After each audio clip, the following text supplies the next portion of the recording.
আমরা এখন পর্যন্ত স্বাধীন হতে পারি নাই, এটাই সত্য কথা। কখন স্বাধীন হবেন আপনি? কখন এই উম্মাহ স্বাধীন হবে?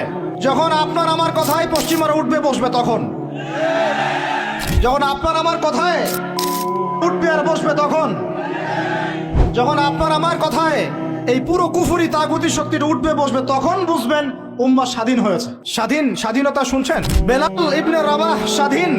যখন তাকে পিটানো হচ্ছে, শেকল দিয়ে বেঁধে শেষরায় টানা হচ্ছে, বেলাল ইবনে রাবাহ সেদিন স্বাধীন ছিলেন, কারণ তিনি আল্লাহ ছাড়া কারো দাসত্ব করেন না।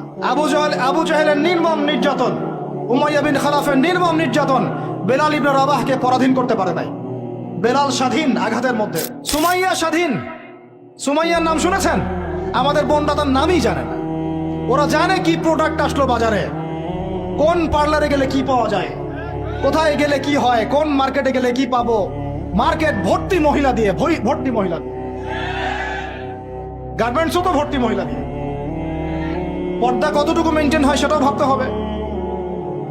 জব করতে দোষ নাই, জব করতে দোষ আছে, পর্দা কতটুকু ভাবতে হবে না?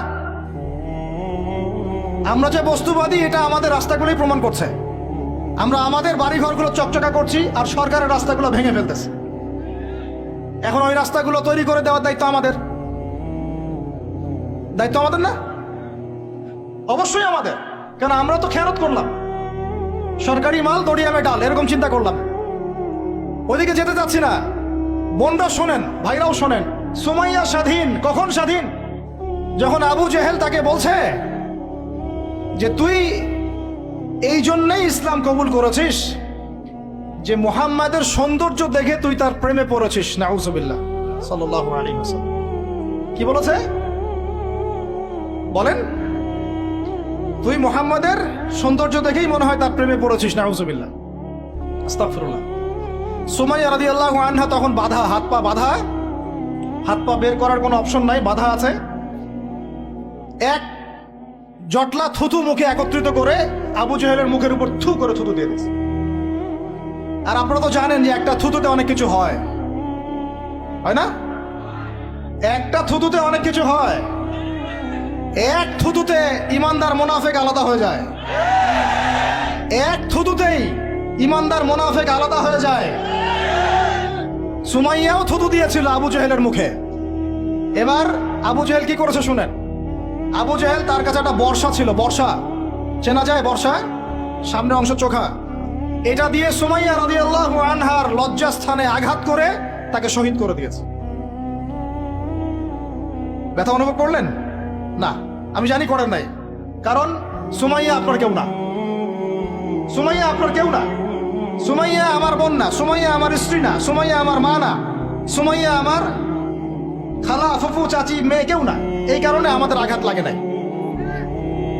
যদি আমাদের এই দেহটা যে অবশ, আমাদের উম্মার যে দেহটা যে অবশ, এটা তো বোঝা যায় চলমান বিশ্ব রাজনীতি দেখলেই। বিশ্বের যে কোনো জায়গায় মুসলিমরা আঘাত পাচ্ছে, মার খাচ্ছে, নির্যাতিত হচ্ছে। দোয়াও তো মুখ দিয়ে বেরো হয় না। তাদের স্মরণে একদিন কেউ রোজা রেখে একটু দোয়াও করে না, নামাজে একটু দোয়াও করে না, দুইটা কথাও বলে না, কোনো মানববন্ধনও নাই, কোনো প্রতিবাদও নাই, কিছুই নাই। মানে পুরো দেহটাই প্যারালাইজড, শেষ, অবশ অনুভূতি। আর প্রত্যেকটা বর্ডার এক একটা অনিকেত প্রান্তর, যেখানে অনুভূতিগুলোর ব্যবচ্ছেদ করা হয়েছে, ফিলিংসগুলোকে ব্যবচ্ছেদ করে ফেলে দেওয়া হয়েছে, ফিলিংস নাই। সুমাইয়ার কথা শুনে আমাদের লাগলো না, কারণ সুমাইয়া আমার মেয়ে না, আমার মেয়ে আয়েশা তো আর না, আমার মেয়ে মারিয়াম তো আর না, আমার ছেলে ওমর উসমান তো আর না। সুমাইয়া তখন স্বাধীন, যখন তাকে বর্ষায় শহীদ করা হলো, সে স্বাধীন, জান্নাতে চলে গেল। জুলাইবিস একজন সাহাবী ছিলেন, ছোটখাটো মানুষ, ইসলাম কবুল করে আসছেন। খায়বার যুদ্ধের দিন নবী সাল্লাল্লাহু আলাইহি ওয়াসাল্লাম তার হাতে তাকে তলোয়ার দিয়েছেন এবং তাকে যুদ্ধে মানে অগ্রগামী যে সৈনিকরা থাকে প্রথম কাতারের দিকে, সেখানে থাকার মানে চান্স দিয়েছেন। তাকে মানুষ বিয়ে করতে চাইতো না, কারণ তার চেহারা সুরত খুব একটা ভালো লাগে না, বংশ নিচু, মানুষের একটা থাকে না প্রেস্টিজ ইস্যু। তার মনে কষ্ট। নবী সাল্লাল্লাহু আলাইহি ওয়াসাল্লাম একদিন প্রস্তাব পাঠালেন তাকে চিঠি দিয়ে, যে তুমি এই চিঠিটা নিয়ে অমুক গোত্রে যাও, গিয়ে বলো যে আমি বলেছি তোমাকে যেন মেয়ে দেয়। তখন তারপরেও মেয়ে দিতে চাচ্ছে না, কিন্তু সেই মেয়ে শুনেছে যে আল্লাহর নবী সুপারিশ করেছে, আমার যৌবনের উপর ধিক্কার যদি আমি এই সুপারিশ না রাখি। তিনি বললেন জুলাইবিস যেমনই হোক চেহারা, আমি তাকে বিয়ে করতে রাজি আছি। তিনি বিয়ে করলেন, সংসার হলো, শুরু হলো।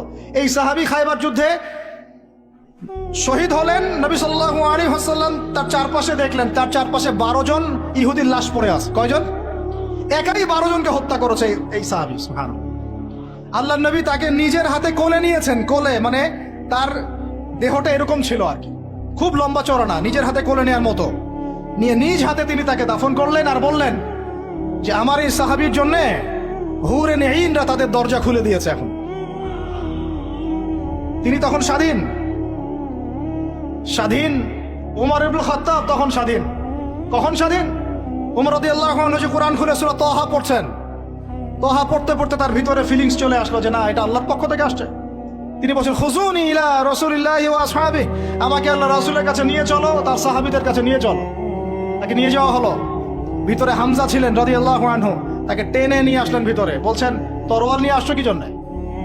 হ্যাঁ, আলা তানতাহি হাত্তা ইয়াজআল আল্লাহু বিকা কারিয়া, ততক্ষণ পর্যন্ত কি তুমি ক্ষান্ত হবে না যতক্ষণ আল্লাহর গজব না আসছে তোমার উপরে? ওমর ইবনে খাত্তাব বলছেন ইয়া রাসূলুল্লাহ, হে আল্লাহর রাসূল, জিতুকা উমিনু বিল্লাহি ওয়া রাসূলিহি, আমি আপনার কাছে এসেছি আল্লাহ এবং আপনার প্রতি ঈমানদার হয়ে এসেছি। ওয়া বিমা জিতা বিহি মিন ইনদিল্লাহ, এবং আপনি আল্লাহর পক্ষ থেকে জানিয়ে এসেছেন এই কোরআনের প্রতি ঈমানদার হয়েই আমি আপনার কাছে এসেছি।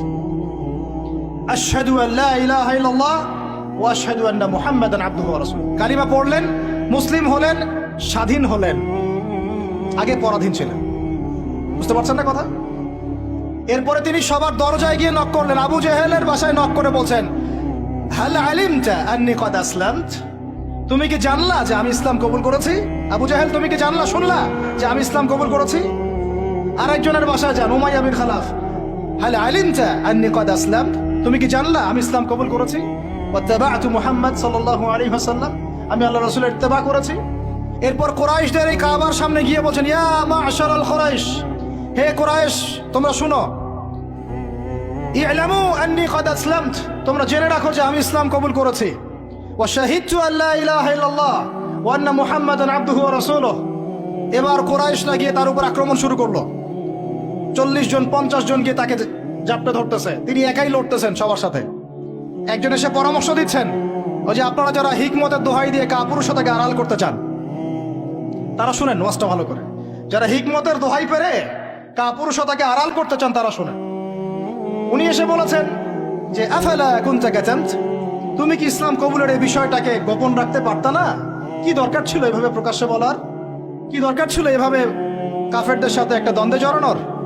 শোনেন তারপরে তিনি কি বলছেন। তিনি বলছেন যে ওয়াল্লাহি, আল্লাহর কসম করে বলছি, লা উফাররিকান্না বাইনাল হাক্কি ওয়াল বাতিল কামা ফাররাকাল্লাহু বাইনাল লাইলি ওয়ান নাহার। আল্লাহু আকবার। তিনি বলছেন আল্লাহর কসম করে বলছি, আমি রাত এবং দিন আল্লাহ পাক যেভাবে আলাদা করে দেন এইরকম করে আমি সত্য আর মিথ্যা আলাদা করে দেব ইনশাআল্লাহ।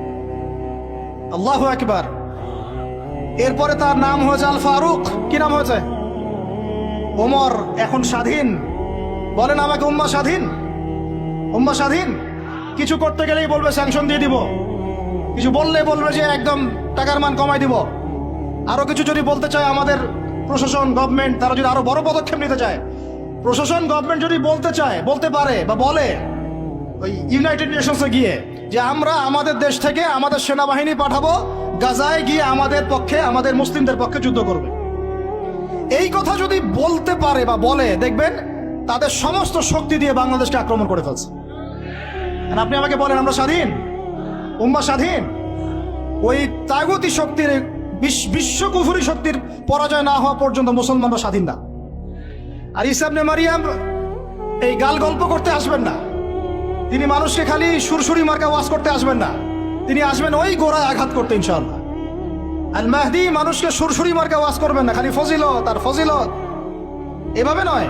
তিনি আসবেন দাওয়াতের মিশন নিয়ে, উম্মাহকে ঐক্যবদ্ধ করবেন, কুফারদের সাথে মুসলমানদের একদম সশস্ত্র যুদ্ধ হবে, তারপর এদের একটা একটা করে খুঁজে বের করে মারা হবে ইনশাআল্লাহ। আল্লাহর কসম করে বলতেছি, আমাদের একটা মুসলিম ভাইয়ের রক্ত বৃথা যাবে না, একজন শিশুর রক্ত বৃথা যাবে না ইনশাআল্লাহ। একজন বোনের ইজ্জতের মূল্য ওদেরকে দিতে হবে ইনশাআল্লাহ।